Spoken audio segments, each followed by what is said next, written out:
आपके भी WhatsApp group active हो गए होंगे कि देखा मैंने कहा था ना आज की बस मार्केट में हो गया बॉटम और आज से आएगी रैली और जो जितने भी मार्केट के ग्रुप है उसमें शुरू हो जाता है ना, तो वो ठीक है, वो part and parcel of the game है।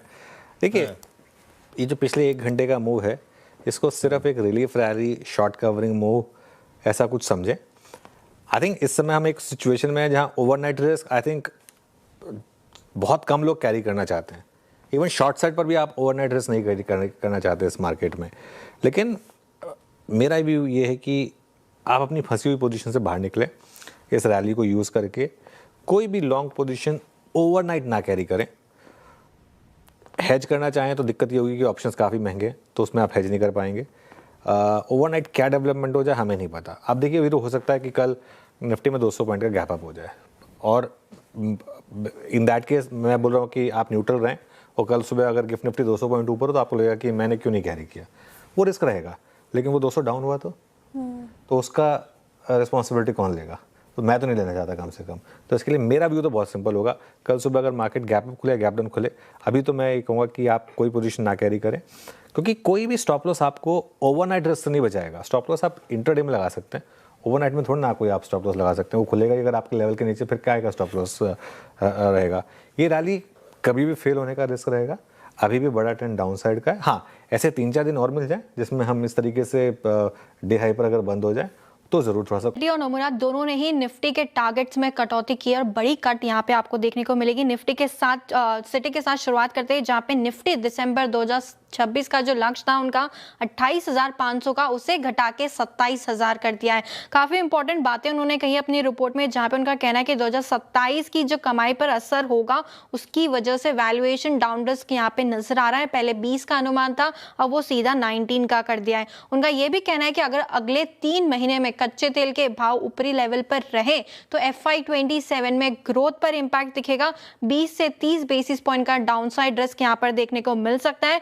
2027 में जो महंगाई दर है, जो इन्फ्लेशन की रेट है, उस पर भी 50 से 75 बेसिस पॉइंट का अपसाइड रिस्क फिलहाल सिटी को यहां से नजर आता है। इसके अलावा फिस्कल डेफिसिट की बात करें तो 0.1% का इंपैक्ट देखने को मिल सकता है, और करंट अकाउंट डेफिसिट की बात करें तो $25 बिलियन का अपसाइड रिस्क यहां से सिटी को नजर आता है। स्टॉक्स और सेक्टर्स पर भी यहाँ पे रिपोर्ट में इंडिकेट किया है सिटी ने। कच्चे तेल, गैस की बढ़ती कीमतें और सेमीकंडक्टर की जो सप्लाई के इश्यूज है, उसके बाद ऑटो सेक्टर को ओवरवेट से अब न्यूट्रल की रेटिंग दे दी है। इनफैक्ट जो टॉप पिक की लिस्ट है उसमें से M&M और टॉप मिड कैप की लिस्ट में से MGL, दोनों ही स्टॉक को सिटी ने बाहर कर दिया है।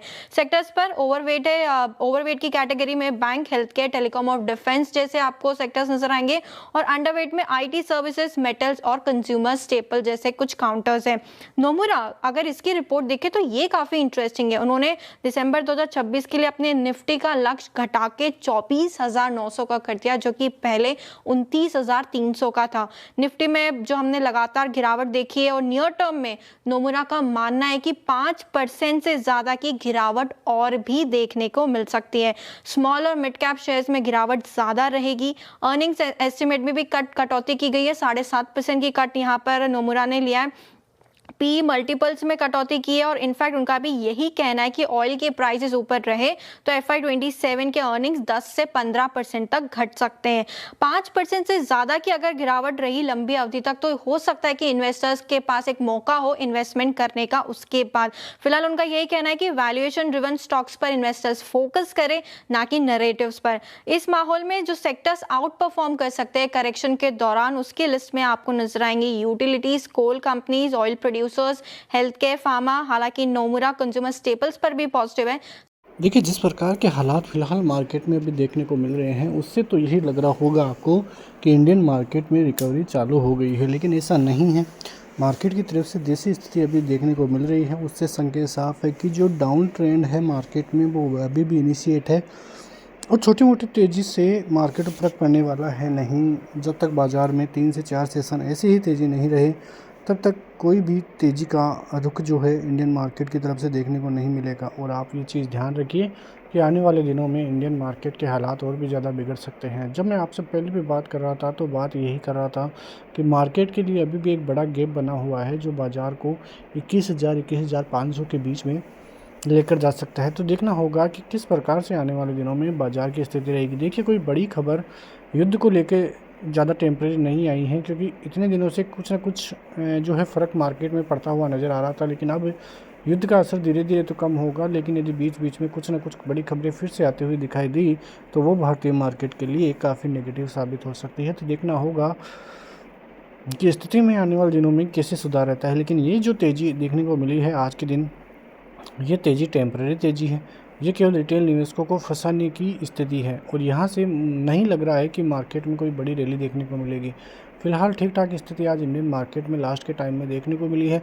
अब देखना होगा कि क्या ये तेज़ी टेम्परेरी है या आने वाले दिनों में यहाँ से बड़ा मूव देखने को मिल सकता है। लेकिन